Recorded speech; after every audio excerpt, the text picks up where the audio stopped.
Now let's move on with the conversation. Tonight I am joined by the chairman of UNILAG chapter of Academic Staff Union of Universities, ASU, Professor Kayode Adebayo. Tonight we're discussing IPPIS and the state of university system in Nigeria. Thank you so much for joining us, Prof.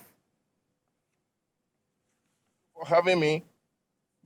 Right, welcome to Politics Tonight. Now let's get started. This running battle over IPPIS appears to be over, as the federal government has now exempted universities and others from the platform. How do you feel about this? Yeah, thank you. And let me put it this way.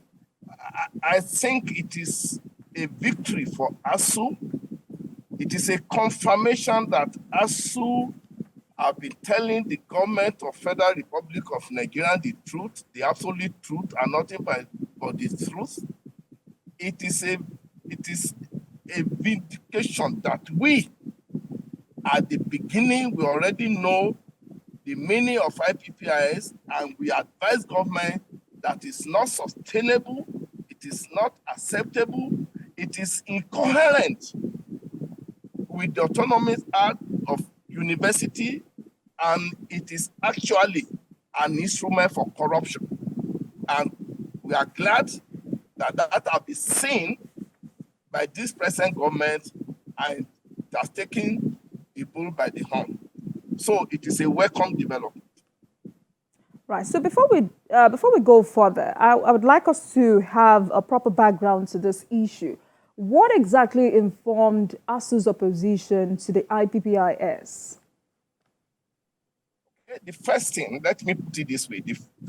Look, the IPPIS is just a spreadsheet program that doesn't know anything about university system in Nigeria. It's an imported document, not developed by Nigeria. All the peculiarities of the Nigerian university system were not captured. And then ASU saw it that it's very porous, and you can confirm that also from the Auditor General report on IPPIS. It's very porous, and there's nothing really in it. And because it's porous, it's very highly susceptible to corruption that they tend to actually prevent or curb. So ASU saw it from the beginning that it was not going to work. It doesn't capture the essence of the university. Let me give you one example. For a university lecturer, and not only lecturer, has the right to proceed on sabbatical leave. On sabbatical leave, when you are approved, you apply for it and it is processed and it is approved, the university you are going to for the sabbatical leave supposed to pay you to pay you your equivalent salary. You will be leaving your own university for another university in that same cadre that you belong to. This is a rigorous process. It's not just demo. Okay? Every lecturer, for example, you are only entitled to read when you reach a certain stage of qualification in the university system. I think you are from lecturer 1 or senior lecturer. You are qualified to go for, I think from senior lecturer, you are qualified to proceed to apply for sabbatical. So you will be paid by your university. You will also be paid by that university. It is called sabbatical leave. IPPIS has no idea of what that one means. IPPIS will regard you as somebody taking salary in two places and you are committing illegality. Right. IPPIS, for example, doesn't understand the meaning of promotion. For example, university, October 1st, after 33 years, maybe you are promoted.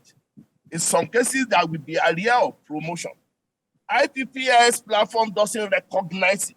As I speak to you, hundreds of people, of our members in all the universities owned by federal government are being owned like 1 year, 2 years, even in some cases more than 2 years of promotional arrears. The reason is that the IPPIS cannot recognize it, and therefore, inflicting that huge damages, huge financial burden on our members. So, and you can keep counting. And apart from that, the operational system of IPPIS is actually highly corruptible. So we know that from the beginning, and we offer to, and they challenge us to develop a system that can respond to that. ASU went ahead using its own resources, developed UTAS. They use politics trying to kill it. IPPIS is a no-no to any civilized environment. IPPIS is just an imposition of IMF, an imposition of World Bank and their lenders.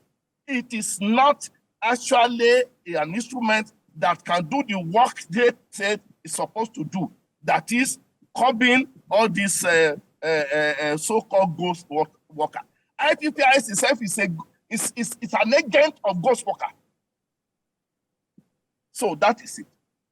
All right, Prof. Now, you just took me there, because if I were to go back and look at some of the reasons for the introduction of this scheme by the Jonathan administration, one of which you just mentioned, addressed the issue of ghost workers on the payroll, greater transparency and efficiency in the disbursement of salaries for civil servants. Are you saying there is none of this shortfall in the Nigerian university system? It does not guarantee transparency. It does not guarantee eradication of ghost workers. And I'm saying it, that in fact, I think it didn't encourage that ghost worker syndrome more than it used to be. It doesn't guarantee it. And that's why I said, please read the Auditor General's report on IPPIS. It is not something hidden. You Google it, read it. In fact, after that Auditor General report, that IPPIS is supposed to be scrapped.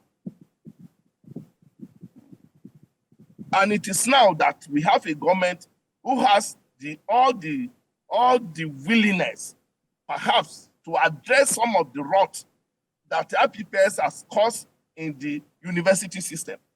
And I mentioned it again, that IPPIS is an imposition. It contravenes the essence of the autonomous bill, the autonomy of the university. So it has no place in the university system. The financial system of the university, the university council is saddled with the responsibility about financial system of the university, and they render accounts to the appropriate authority.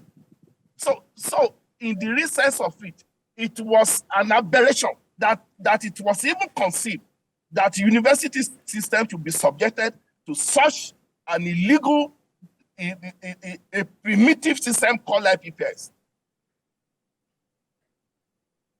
All right. So with this exemption, would you say ASU's battle with the federal government over IPPIS is effectively over? Sorry, I didn't get that. I said, with this exemption, can you categorically say that ASU's battle with the federal government over IPPIS is effectively over? Well, we want to hope so. We want to hope that the federal government has done what it's supposed to do. IPPIS is out of the way. IPPIS that has been disturbing all that has been frustrating the system, even to employ staff. I'm sure you know about the so-called Japa syndrome in the university. IPPIS is one of those agents of government that is responsible. The university could not even employ. You need to take permission from IPPIS and its other subsidiaries. Now that is over, and we believe it is effectively over forever, then the university system can have some certain level of fresh breath, and then we can return to some normality, and then we can start thinking and do things according to what we are guaranteed to do guaranteed by the autonomy of the university system. All right. So, ASU championed this fight, but other institutions of higher learning will benefit. How do you feel about this as well? How many institutions of higher learning will benefit? I think from what the FEC said, all the polytechnic, all the colleges of education owned by federal government that have been subjugated and subjected to that of Lucius system also will benefit. All of them also were complaining, even though the battle was waged by ASU more profoundly, but all of them will benefit from it. All right, Prof. So please help us understand the implication of this exemption for institutions of higher learning.